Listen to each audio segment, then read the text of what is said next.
Namaste. Nun naru abadu la pemla ngomedu nol takama aidu pemla pusi mubomdu আজিৰ এই এপিছডত মোৰ নিজৰ লিখা কবিতা এটা আপোনালোকৰ ওচৰত प्रस्तुत কৰিম বুলি আহিছোঁ।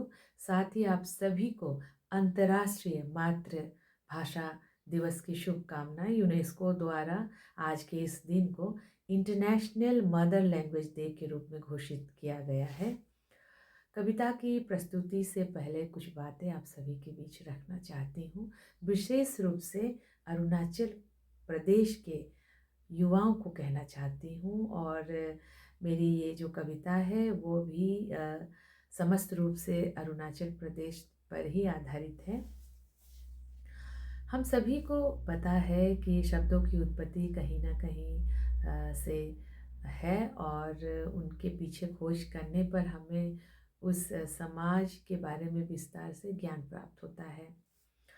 जैसा कि कुछ ऐसे शब्द हैं जो हमारे अरुणाचली समाज में बहुत प्रचलन में है और हम उसे आत्मसात कर चुके हैं। उदाहरण के तौर पर जलेबी, समोसा, प्याजी, कचौड़ी आदि जो स्वादिष्ट आहार है, इन शब्दों के उच्चारण से हमें खूबसूरत प्रदेश पश्चिम बंगाल, उत्तर के राज्य, दक्षिण के राज्य आदि का स्मरण होता है और हम उस समाज की ओर करीब पहुंच जाते हैं। तो ये उदाहरण मैं इसलिए देना चाहती हूँ कि ऐसे ही कई शब्द हमारे अरुणाचल प्रदेश और पूर्वोत्तर में भी है जिसकी उत्पत्ति यही हुई है, और उसको हूबहू बिना अनुवाद किए हम प्रस्तुत करेंगे तो राज्य से बाहर के जो भाई बहन हैं वे इन शब्दों को ग्रहण करेंगे, आत्मसात करेंगे और हमारे समाज के और करीब पहुंचेंगे, और इससे हमारे एक दूसरे के बीच में एकता और भाईचारे की भावना और ज़्यादा बढ़ेगी। जैसे कि ईकू, युग, लुक्तिर, कातिर, आज्ञा, प्याग, ये सारे शब्द विशेष रूप से अरुणाचल प्रदेश पूर्वोत्तर में ही इसकी उत्पत्ति मानी जा सकती है, और ये जो आहार है ये यही के आहार है। तो इसको हम इसी तरह यदि हम प्रस्तुत करेंगे तो बाहर के जो हमारे साथी हैं वे इसे इसी रूप में ग्रहण करेंगे, ना कि हम बम्बू टेंगा कहकर या बम्बू टेंगा को सुखाकर बनाने वाले चीज़, इस तरह से अगर हम इसका अनुवाद या इस तरह से ना समझाकर हम केवल उसे जिस तरह से इस शब्द की उत्पत्ति हुई है अगर उसी रूप में इसे प्रस्तुत करें तो मुझे लगता है कि इससे हम छोटी छोटी बातों पर ध्यान रखकर अपने खूबसूरत जो कला संस्कृति समाज है इसको हम अपने अपने स्तर पर भी संरक्षित कर सकते हैं। तो अभी मैं अपनी कविता को आप सभी के बीच पढ़ना चाहूँगी। कविता का शीर्षक है यामी की जुबानी। यामी की जुबानी सुनो कुछ अनोखी कहानी। सिंचुंग में मन बसता है, सेला पास में मन सजता है। पाक के केसांग की खूबसूरती से आपको भी प्रेम है। पापुम पारे बहती है आधुनिक विकास को लेकर। रोनोपुतु की हवाएं, रोनोपुतु की हवाएं आलिंगन करना सिखला रही है, शब्दों से आलिंगन। यामी की जुबानी सुनो कुछ अनोखी कहानी। सेप्पा का इतिहास है, क्यारी सतम की गाथा है। पर्वतारोहण टापीमरा की व्यथा, आज भी रहस्यमयी है ये दास्तां। यामी की जुबानी सुनो कुछ अनोखी कहानी। बुरी नीजिर का धुन बजता है, बुरी नीजिर का धुन बजता है। अरुणाचल झूमता है, कामला में संगीत बसता है, कामला में संगीत बसता है। यामी की जुबानी सुनो कुछ अनोखी कहानी। हंगपन दादा की वीरता की कहानी केवल पदक तक सीमित नहीं है। हंगपन दादा की वीरता की कहानी केवल पदक तक सीमित नहीं है। कभी जाओ उनके गांव, तिराब की धारा कहेगी, तिराप की धारा कहेगी, केवल जीवित रहना जीवन नहीं होता, केवल जीवित रहना जीवन नहीं होता, कुछ लोग मर कर भी जीवित होते हैं, अमर होते हैं। यामी की जुबानी, सुनो कुछ अनोखी कहानी। रिबा से आप परिचित हो, यह एक खास बात है। रिबा से आप परिचित हो, ये एक खास बात है।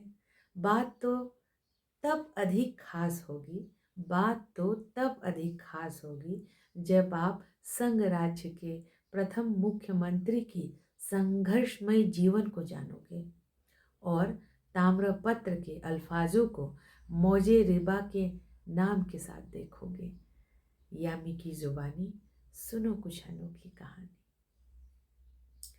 राना घाट से सियांग को निहारना, विख्यात सीढ़ियों को चढ़कर प्रथम महाविद्यालय को स्पर्श करना पासीघाट नहीं है। दाइंग इरिंग के गौरवमय इतिहास और मातिन दाई के शैक्षणिक सफर से परिचित होना भी पासीघाट है।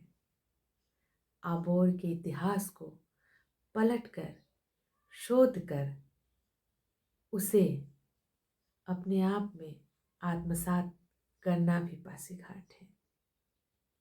यामी की जुबानी, सुनो कुछ अनोखी कहानी। मेहमान नवाजी और स्वादिष्ट भोजन के लिए आलो पहुंचना ही आलो को जानना नहीं है। बोकेन के चाय पत्तियों की चुस्कियां लेना, बोकेन अत्ते के आदर्शों को जानना, आतोपाक्तू के गाथा को स्मरण करना भी आलो को जानना है। यामी की जुबानी, सुनो कुछ अनोखी कहानी। आचिन मोरी की घटना अब इतिहास बन चुकी है। आचिन मोरी की घटना अब इतिहास बन चुकी है।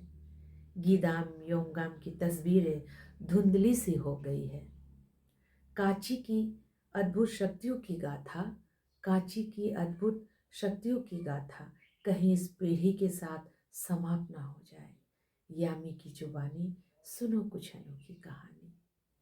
सेला पास में सेल्फी लेना और बर्फ के साथ खेलना ही तवांग को जानना नहीं है, बल्कि ब्रोकपा जनजाति के इतिहास को पढ़ना और तवांग मोनेस्ट्री के निर्माण में योगदान देने वाले गांव वालों को पढ़ना भी तवांग को जानना है।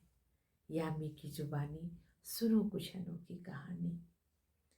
यामी भी निकल जाना चाहती है, यामी भी निकल जाना चाहती है, केवल सुनना नहीं, व्यथा और तथ्य को स्पर्श करना चाहती है।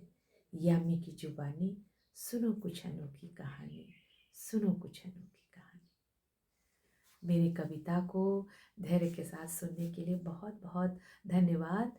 मेरे जो साथी हैं उनको मैं बताना चाहूँगी, जो विशेष रूप से राज्य के बाहर के हैं, जो मेरे पीछे जो परिधान है, ये गालो, निशी, मोनपा, इदुमिश्मी आदि जनजाति के हैं।